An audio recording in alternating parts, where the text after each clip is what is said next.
তো নিচে দিয়ে উপরে উঠে চলে এসেছি। এখন চা খামু, চা করছি আর ভাতও বসাইছি।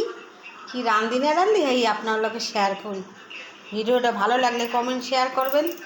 এই চা করছি, এই নিমকি মুড়ি ভিজাইছি আর এই এখন ডিম হেদ্ধ দিমু আর এই ভাত বসাইছি। কাজ হয় না, খায় চাটা খাইয়ে কাজ করবো। এই ভাত বসাইছি আর এই দুধ জাল দিছি।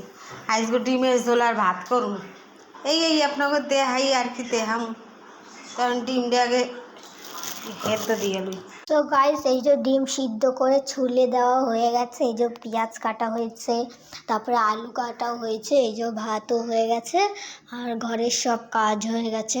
এই যে দেখতে পাচ্ছ উপরের ঘরেও সব কাজ হয়ে গেছে। তো কাকি উপরে যাচ্ছে। এই যে গাইস যখন পড়ে এসে গেছে, এই যে সব কাজ হয়ে গেছে। এদিকে এই যে রাজা রাত্রে থেকে পরীক্ষা থেকে পড়াশোনা করছে। এই যে কাকি সব কেচে কুচে এখন নিচে গেল। দেখতে পাচ্ছ তো ব্লগটা এখানে শেষ করলাম। ভালো লাগলে লাইক শেয়ার করো। Bye, love you all.